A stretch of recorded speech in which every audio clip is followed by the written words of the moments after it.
close is he to a title shot in sharing the ring with Bud Crawford? I don't know. But Vergil, he's right there. He's right there. He's been proven that he belongs with the top fighters in the division.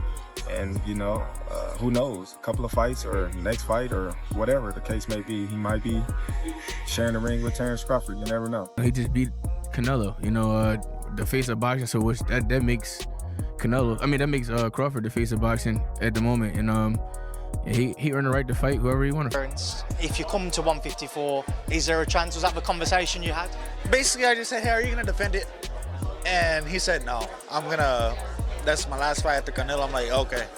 Terence Crawford reacted to Vergil Ortiz's recent call-out with respect and composure. He acknowledged Ortiz as a talented fighter who's been consistently showing his skill and determination in the ring.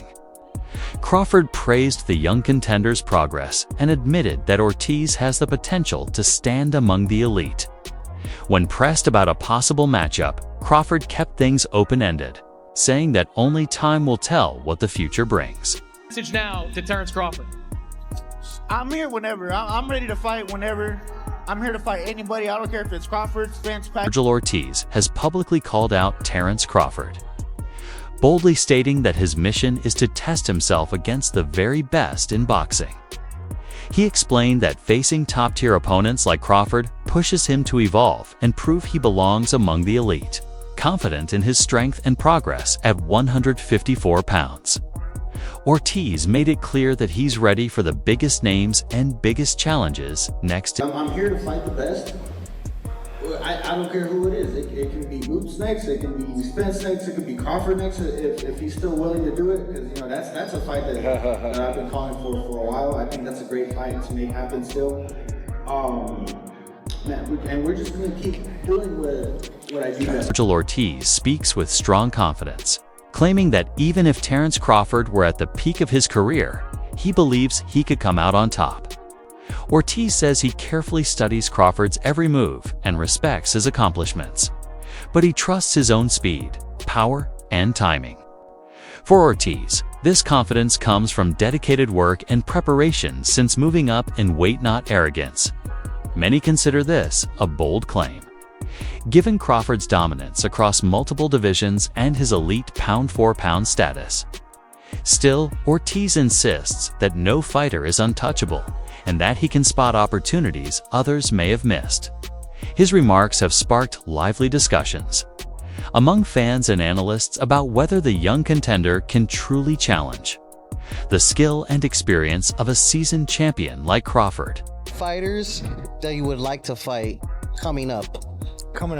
So we got Tim Tszyu, we got Crawford, Spence, or I guess you can say the winner of Spence or Fundora. Charlo's a good one. Who else we got at 54? You want to fight Terence Crawford right now? I would love to fight him, man. I think he's like probably the #1 pound-for-pound fighter right now. Do you think he's out of his peak? No. Or is he in his peak now? I think he's in his peak. And you're saying you could beat a peak prime Terence Crawford? I'm saying I believe that I can. I respect it 100%. I believe that I can. No, I respect him as a fighter though. That's the thing. When I want to fight people, it doesn't mean that, oh, I don't like you. Like, let's get it on. It's more like I respect your skills and I want to see if I can beat you. After Vergil Ortiz's victory over Israil Madrimov, many fans began comparing his performance to Terence Crawford's previous fight with the same opponent. Crawford responded to these comparisons, noting that while Ortiz earned the win, he didn't appear dominant. He explained that Madrimov didn't seem as sharp or well-prepared as he was during Crawford's matchup. In Crawford's view, Madrimov wasn't at his peak, and Ortiz's victory didn't necessarily indicate how he would perform against an elite fighter like himself. Crawford delivered his remarks calmly but confidently, subtly reinforcing that his skill set and fight intelligence place him in a different tier. Fans interpreted this as a quiet reminder that Ortiz may be talented, but Crawford's expertise remains on another level. He was more prepared for my fight. If you watch him, he was winning the fight, and he gassed out. Oh yeah, that's true. He gassed out, and he said from I don't know what type of sickness he had. So condition-wise, he wasn't as prepared. Yeah, that he had to pull out the first fight and come back. I don't know, but Vergil did good. He put a lot of pressure on him and, you know, fought a good fight. But you could tell that he didn't leave unscarred. You know, when you look at the faces of both fighters, you would have thought Vergil lost. Oh, okay. He did hurt his hand. His knuckle was broken. I don't know if you've seen him, like, the last couple of Vergil Ortiz, yeah, he had a broke hand, but he said he didn't know anyway. He didn't feel it throughout the fight. It was a good fight. I thought Madrimov was doing too much moving. Right. You know, in the beginning rounds, which that was getting him the rounds in the bank, but at the same time, he was exerting too much energy. How do you feel about when people say, because Eddie Hearn said it, a few people were saying it, that you moved up to 154 and you didn't have the success that you had in all these times. So they're thinking it's because of the weight, when I'm saying it's the style. Madrimov wasn't trying to commit as much, and you hurt him, he never hurt you. Right. So how do you feel about everybody saying that? Well, I laugh. I won the fight. They making it seem like I lost. Well, Eddie was like, no, I think that night in August, he was like, no, I don't know about that. I think, no, Eddie was, I believe Eddie was saying that. Eddie was complaining about the scorecards. Nobody said Madrimov. Eddie was saying that it was closer than that. Maybe Madrimov could have won. Like, he was saying, I think he was. I think he was. He's trying to get you mad at Eddie. No. Terence Crawford is gearing up for his next big challenge. Set to face Carlos Adams on March 28th in Omaha as he steps up to the 160 pounds division. Crawford has indicated that he plans to stay at this weight for 1 or 2 bouts with the goal of capturing another title and becoming a 3-division undisputed champion. Adams, recognized for his strength and stamina, presents a solid initial test at middleweight, while the matchup generates plenty of excitement. It also sparks speculation about whether Crawford will ever move back down to 154 pounds to face top contenders like Vergil Ortiz or Jiren Boots Ennis. For now, Crawford's focus is on adjusting to the new division and demonstrating that his skills remain effective against naturally larger opponents. Analysts suggest that victories here could further cement his status as one of boxing's all-time greats. Off in their sights because they all understand that Terence Crawford can drop down to middleweight after defeating Canelo in September and becoming the undisputed super middleweight. Terence Crawford can now drop down to middleweight, 160, right? And become undisputed at 160 with 1 to 2 fights. 2 fights max, right? He'll be 39 years old in September. 2 fights, Terence Crawford can become undisputed, max, at 160. He can fight Carlos Adames in March. And then he can fight the winner of Lara versus Janibek in the summertime, August, right?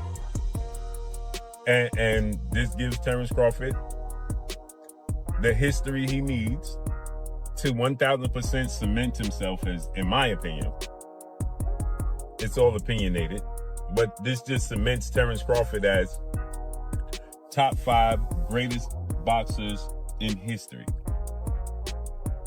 in my opinion. It cements him as top 5 greatest boxers in history because this will make Terence Crawford a 6-division champion and 4-division undisputed champion. That's what that makes Terence Crawford. That's historic. That's absolutely historic. And if Terence Crawford can pull that off, becoming a 6-division champion and a 4-division undisputed champion, that's massive, right? In my opinion, those accomplishments in the fashion that Terence Crawford wins these fights, he's not just winning when he beat Errol Spence for Undisputed, he dominated and stopped Errol Spence in a manner not many people saw coming. When he fought Canelo Alvarez, he did exactly what I thought he was going to do, dominate that fight, make it look easy. Vergil Ortiz has consistently expressed interest in facing Terence Crawford. But recent rumors suggested that the WBO offered him the fight twice, and that he declined both times. Ortiz later addressed these claims, firmly denying them and stating that no official offer ever reached him. He emphasized that had a legitimate opportunity been presented, he would have accepted without hesitation. Ortiz expressed frustration over the spread of the false narrative, clarifying that neither he nor his team turned down a fight against Crawford. He also highlighted his respect for Crawford's achievements, framing a potential matchup as a career-defining challenge rather than something to avoid. Ortiz made it clear that while timing and logistics are important, his desire to face Crawford has always been genuine, clearing up confusion among fans who believed otherwise. I wanted to see that fight, you against Terence Crawford. You know, when you was at welterweight, and obviously you couldn't stay at that weight class, but then he moved up. Was there ever a point where the Terence Crawford fight was a reality, like a real offer, like real negotiations going back and forth, or was it never that close? It was never that close, man. So, you know, I know a lot of people say that the WBO president said that we turned down the fight. I never got an offer. I wouldn't have said no. I would not have. I wanted that fight so bad. I mean, I'm not the type of person to say, oh, I want to fight this guy and keep pushing it and then get the opportunity and say no. There are fighters like that. I'm not like that. Yeah, you know, we believe that. I would have said yes, but. What about your trainer, Robert? Have you ever had a conversation with him about the Terence Crawford fight? More with my dad.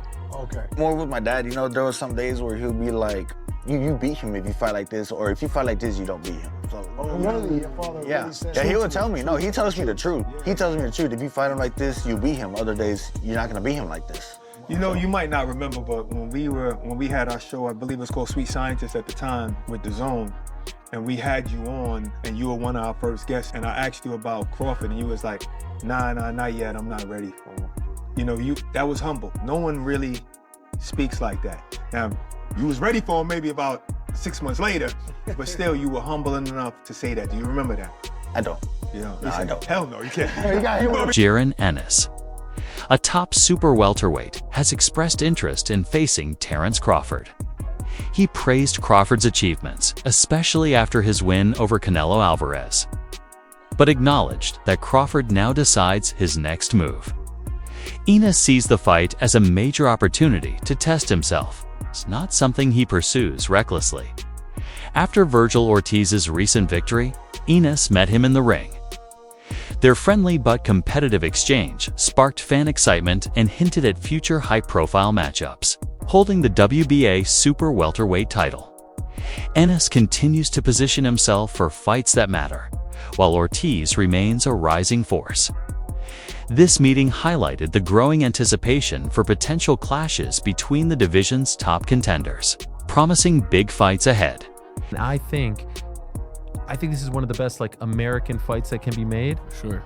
And with all due respect to everyone else around the world, I think it has to be in America. For sure. Right? It gotta be. I feel like you gotta do this one in the States because everybody wanna see it. Everybody go. I think it's a pay-per-view fight for, and I think everybody will pay to see it, or everybody will come out to come see it wherever it's at, whether it's in Vegas, Madison Square Garden, wherever it's at. What's your obviously you'd love it in Philly, but I don't think it'll be Philly, right? No, absolutely. Okay, it's not gonna be in Philly, yeah. So where is the ideal spot for it? What deserves to host this fight? Which venue in your opinion? To me, either anywhere in Vegas, so like a T-Mobile Arena, yeah, or maybe go old school MGM. Oh man, I love the MGM.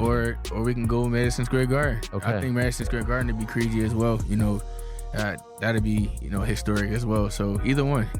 There aren't enough big fights at the big MSG. Yeah. I'm not talking about the theater. No, I'm talking about cool. the big one. Yes, I'm talking about the big one. That's why I say I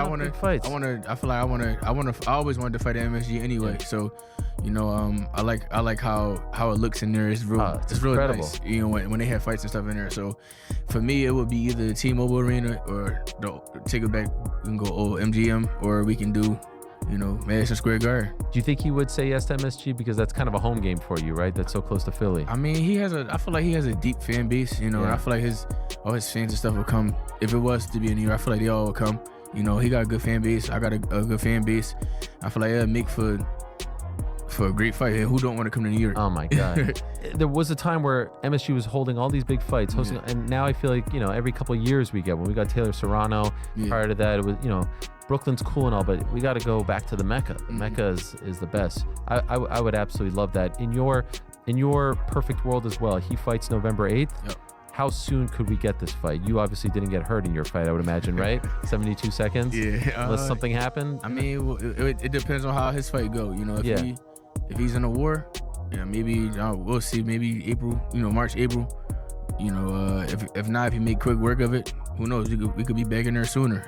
So it's all for real. It's all up to how him right now, because he the one that has a fight. Hopefully he doesn't get no cuts, no broken hands or anything, or anything hurt on him. So it's dependent on him at the moment.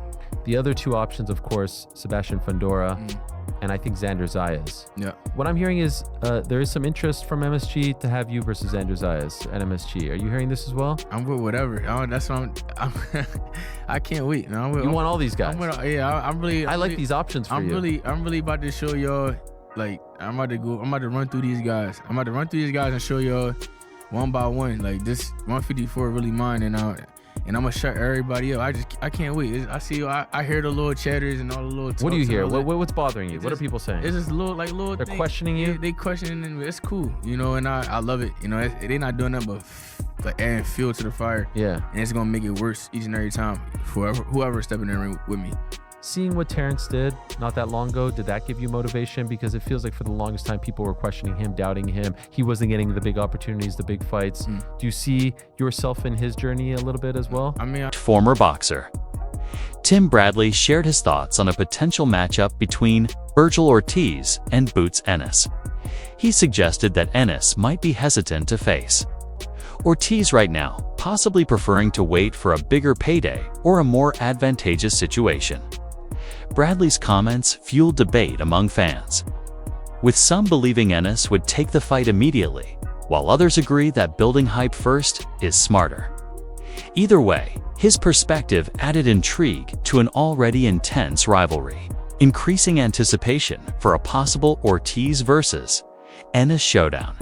And then all of a sudden, you come up, you got that Benz now, you know what I'm saying? Back then they didn't want you, now you hot, they all on you. Yeah. This is one of them situations right here. Where it's like, oh, back then you didn't want me. Now I'm hot. Now you all up on me. Man, did you see Boots? How he jumped up in the ring? I didn't know if that was Boots or Rick Ross. I was like, damn, is that Rick Ross in there? Like all the jewelry he had on and everything. I'm like, who the hell is this dude? Is this the grown-up version of Boots? Because I ain't never seen all them chains all over my man, blinging, blacka, bling, bling, and all up on his chest and everything. I ain't never seen that before. I'm like, this dude got a new persona. Is this the killer Boots? This is what we've been waiting on? Because I'm sitting there going, this is. Promoter Eddie Hearn discussed the challenges of arranging a fight between Vergil Ortiz and Jiren Ennis. He explained that negotiations have been tough, with both camps pushing for bigger shares and recognition for their fighters. Ennis's team emphasizes his skill, while Ortiz's side highlights his record and fan base. Hearn noted that, despite the fight's huge potential, business and scheduling issues are holding it back. He even suggested that organizing a Crawford versus Ortiz bout might currently be simpler than getting Ortiz and Ennis in the ring.